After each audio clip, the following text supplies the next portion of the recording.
David was accustomed to his peaceful mornings in the Appalachian forests, always in the company of his faithful husky Max.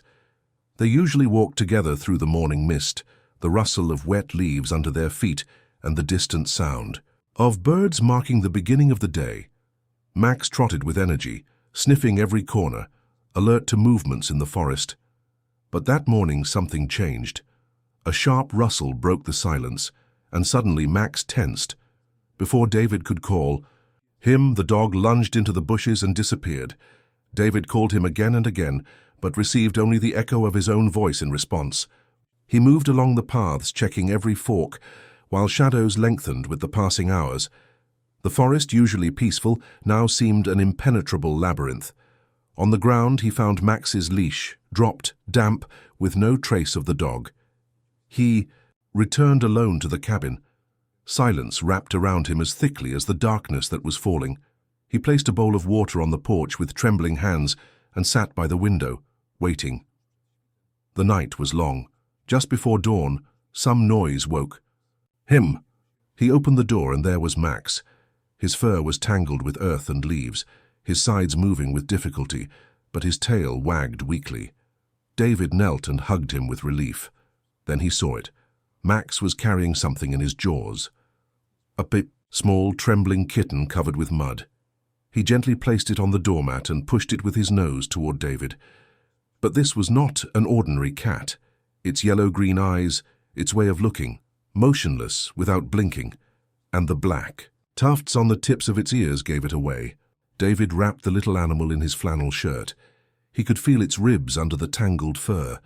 The little one made a rough sound, more like a growl than a meow. Max licked it gently, attentive to every movement of the strange puppy. Inside, by the fire, David laid an old towel for the animal. Max did not leave its side. As the kitten recovered, more details were revealed. Its paws were too large for its body, with rough pads. The stripes on its legs and its unusually calm behavior aroused suspicion. David had taken in animals before, but none like this. He spent the afternoon searching for images online, comparing again and again. This was not a domestic cat. The evidence was becoming clearer. The little one that Max had rescued was not an ordinary kitten, but a bobcat cub. And what had begun, as another walk among the trees, ended as the beginning of a story that would change their lives forever. The similarities were undeniable. Faint stripes on the inside of its paws, a short tail with a black tip, and even the way it tilted its head while observing. David spent hours on wildlife forums, searching for answers. The little one's vocalizations were not meows but growls and rough hisses. Its purring did not resemble that of a domestic cat at all. The next day David called the Wildlife Rehabilitation Center. He described the tufted ears, the way the kitten stalked Max's tail with precise crouched posture. The woman on the other end of the phone listened in silence and asked for photos. Minutes after sending them, she called again. "It's a bobcat," she said, "probably 4 or 5 weeks old. Without its mother, it wouldn't have survived much longer." They also explained the legal implications to him. Possessing a bobcat without proper permits was a violation in most states, but the center was completely full, and moving it now could be more harmful than beneficial. Finally, they agreed that David would care for it temporarily under strict conditions, only basic care, no unnecessary handling, and above all, no attempt to domesticate it. David improvised a small enclosure in the living room with baby gates and plywood sheets. The kitten, who already had the name Enver, watched the work with a mixture of curiosity and indifference. Max, for his part, lay down next to the enclosure, pressing his nose between the bars. When David placed Enver inside, she curled up by the door, making a sharp cry. Max whimpered in response. Over the next week, a routine formed. Enver ate raw meat from a small plate, drinking water with a quick and precise tongue. She playfully swatted Max's tail every time he approached, and when she managed to reach his snout, she pushed it into the enclosure to play. On the 4th day, she was already climbing on the husky's back. David began allowing them supervised interaction. Enver showed promising signs, gaining weight every day, and the center, though enthusiastic, warned David not to get too attached. "This is not a pet," they reminded him. The sooner she unlearns human contact, the better. David understood this, but didn't feel it. Every time Enver curled up on Max's paws or bumped her head against his neck, those warnings seemed harder to follow. The husky, previously independent, now slept next to the enclosure, alert.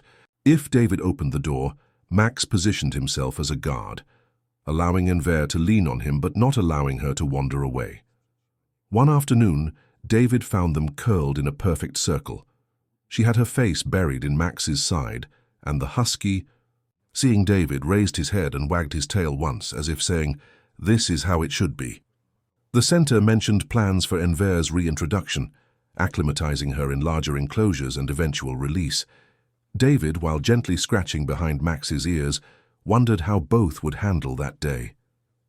Enver sighed during sleep, her small claws tensing against Max's back. What developed between them was a quiet, deep understanding. Max would lie on the wooden floor, and Enver would climb on his back as if conquering a peak. She gripped his thick fur with her tiny claws and playfully bit his ears. Max, patient, tolerated all of this with a calm he had never shown toward squirrels or rabbits. At night they curled up close to the fire. Enver leaned against Max's warm belly, and the cabin filled with her low humming, a kind of wild purring. Max, usually restless during sleep, remained perfectly still when she was close. David watched them from the porch, seeing how they played in the yard. Enver crouched behind a log, calculating the moment before pouncing on Max's tail. The husky, pretending surprise, rolled slowly to allow her to climb. When Enver got tired, she climbed on his back as if Max were a living saddle. The dog stood up carefully, carrying her inside, as if he knew how precious this cargo was. Researchers say that interspecies bonds often form through shared routines. For Max and Enver, it was the constancy of meals, naps, play, silence, those small moments that connected them without words. But calls from the Wildlife Center began appearing more frequently. A date was set for Enver's transfer. David took the plastic carrier out of the closet, dusting it off. Max circled around it, sniffing the plastic with unease. When David set it on the floor, the husky stood between it and Enver with a stiff body. Enver watched from the couch, her small tail wagging nervously. She knew something was about to change. That night Max refused to leave.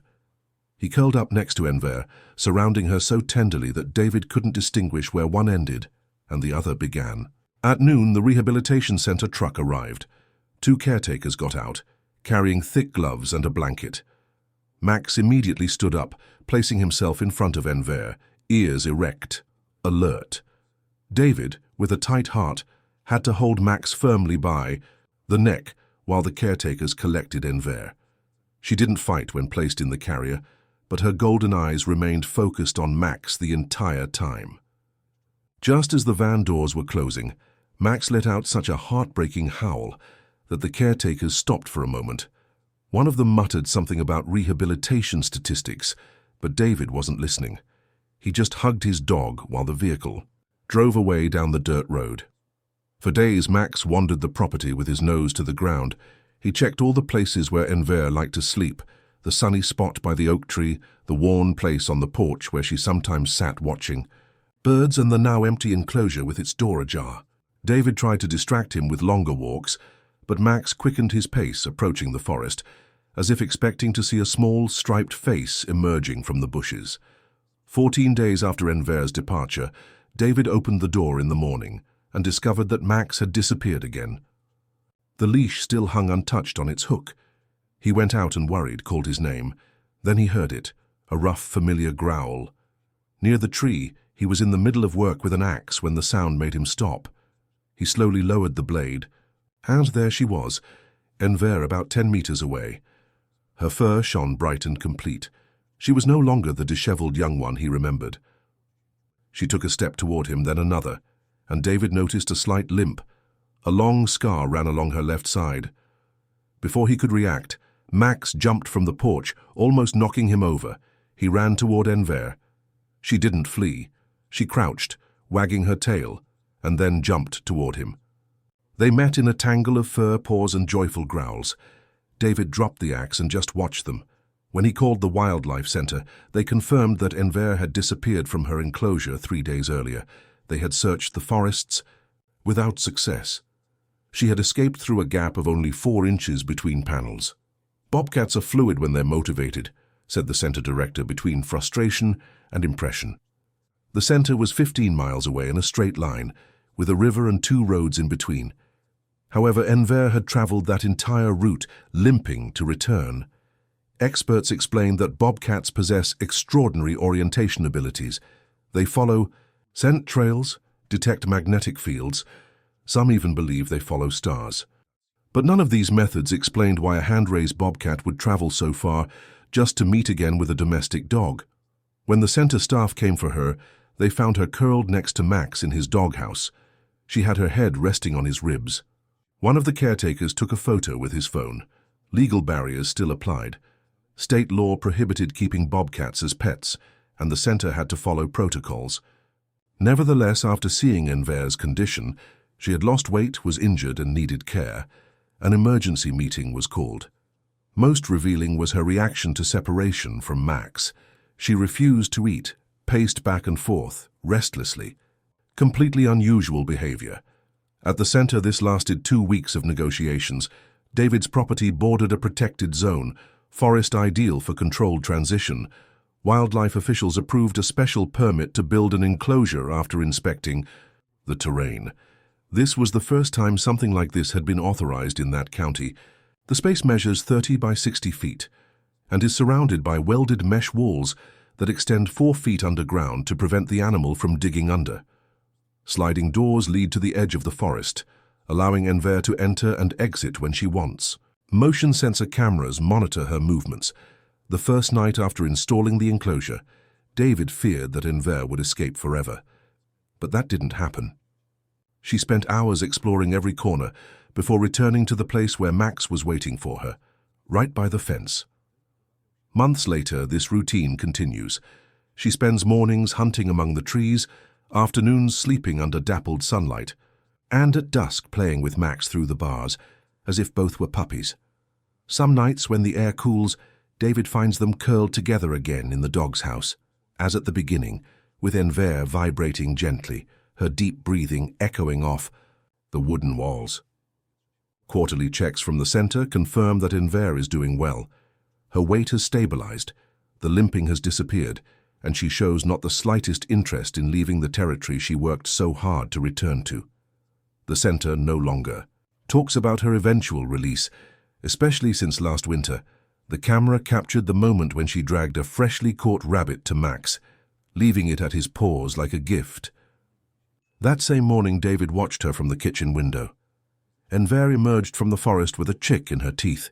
She carefully placed it on the ground right between herself and Max, and then approached to brazenly steal some kibble from his bowl, as if nothing had happened.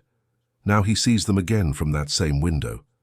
Max lies on the ground while Enver gently bites his ear, shaking her head as in a mock battle. Their story should have ended the day the center van drove down the road, taking Enver away. But instead, the bobcat crossed rivers and roads to return to the dog, who still smelled like home, his first safe place. Scientists may call it imprinting. Neighbors whisper that it was a miracle, but David knows it's something simpler. Some bonds don't follow rules. And on the quietest mornings, when the dew hasn't yet dried, he finds tracks of both intertwined. Around the enclosure, some round and padded, others sharp as claws, but both going in the same direction,